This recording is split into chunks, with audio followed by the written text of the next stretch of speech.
One thing the British-based Wilyfox has always been very good at is trying something new, and over the last couple of years it has been budget Android mid-range smartphones with solid build and higher than expected specifications at the price. I've reviewed several since 2015, the last being the rather tasty Swift 2X in Phone Show 315 back in August. Now, Wilyfox's latest two Wheezes are twofold. Secondly, branching out into a different OS altogether, but I'll come to that in a moment. What you see here, though, is one of their Add-X phones, brand new. Essentially their usual Swift 2 Plus mid-ranger, but with between £50 and £70 off, depending on exactly when you buy and what the offer was. But bringing the value for money a factor into genuinely insane territory. Get this, and to say the price is £70 up to about 120 depending on when you look. A metal smartphone with fingerprint scanner, NFC, Android Pay, 16 megapixel camera, 32 gig storage, plus microSD, quick charge 3.0, USB Type-C, all for £100 or so. Unflipping believable. The catch, as you may have guessed, is the Add-X branding, but it's not a showstopper. And this may well mean that anyone who is financially strapped can pick up a really rather decent smartphone for next to nothing. Or for a parent of teenagers, you can pick these up for each of them, saving a ton of money and knowing that any lock screen inelegance will be water off a duck's back to the aforementioned teenagers. The Swift 2 Plus itself was reviewed back in Phone Show 295, the tail end of 2016. So we're looking at a phone that's just over a year old, but the specs very much hold up. Not least in the light of overpriced budget phones such as the Honor 7X, in the UK at least, which misses out quite a bit of the Swift 2 Plus's specs at 2 or 3 times the price. And so to Add-X, what you get is a forced lock screen experience tied to a Wilyfox account on the phone, which keeps track of your interests and therefore ties displayed ads to your preferences. Well, that's the theory. I'm not convinced this is working fully yet. Ditto Wilyfox points. In theory, you can earn these by viewing the ads, i.e. swiping off to the right and then viewing more details. But again, this doesn't seem to be turned on yet. The setup process does at least ask for your sex and age. There's some basic filtering from just that.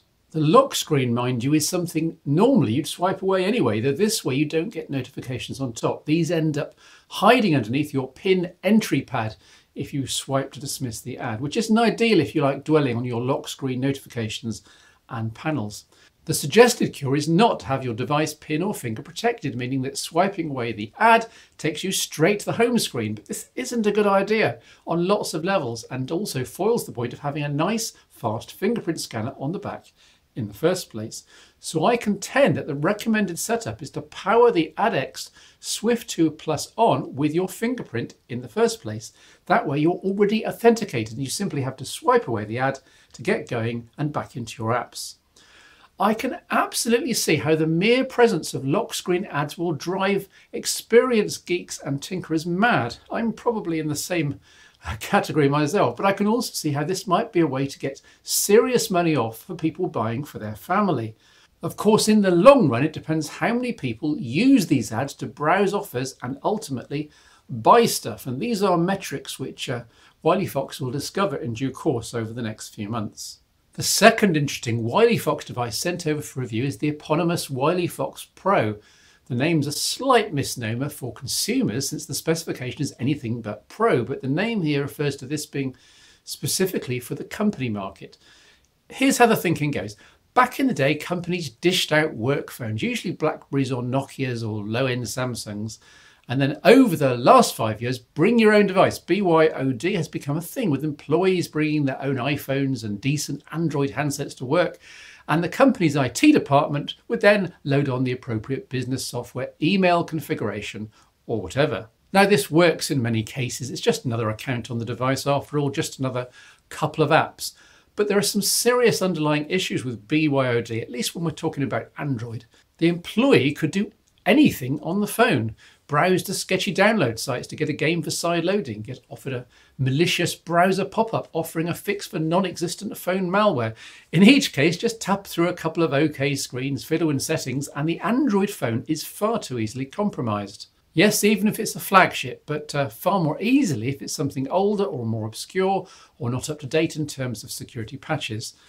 And once the device is compromised, any company data or files or passwords on the phone are open to use or abuse.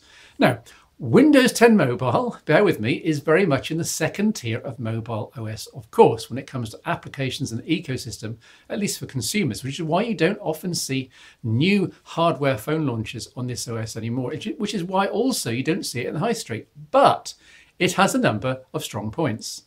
Number one, it has regular monthly security patches on the dot for 2 years from the date of the last supported branch of Windows 10, in this case up to summer 2020. Number two, first-party clients for Office, Outlook, OneDrive, OneNote, SharePoint, Skype, and so on, written by Microsoft for Microsoft devices. Number three, ironically, zero access to Snapchat, clumsily poor support for Facebook, and relatively little access to the latest cutting-edge mobile games. So, we get an automatically secure phone OS, great business software, and lousy consumer software. Perfect for a company phone. Of course, most employees will have their own iPhones or Android handsets too, but that means that all the security worries happen on the piece of electronics that doesn't have all the possibly secret company data and apps. Enter the Wilyfox Pro with 5-inch IPS LCD screen. It's only 720p, but is oleophobic and full RGB stripe, so quite crisp. It's definitively low end by modern standards, with Snapdragon 210 chipset, yes I said 210, 2 GB of RAM, 16 gig internal plus microSD, 8 megapixel main camera and replaceable 2100 mAh battery, and a headphone jack here on the top, perhaps for jacking in to a presentation system's audio or just for the employee to enjoy some in-car music. Surprisingly, it chugs along pretty well with Windows 10 Mobile Creators Update out of the box. There's lag at every turn, of course, when compared to a consumer flagship, and that's not the point. It will let an employee access company stuff well enough while not turning the security manager's hair grey. It's cheap, I estimate £120 or so when bought in quantities of a few dozen ex-VAT. It's tough, it's repairable in the field, just take the back off and undo a few standard crosshead screws. It comes with both UK and EU mains adapters in addition to the standard USA pins, and again the whole thing is, well, secure.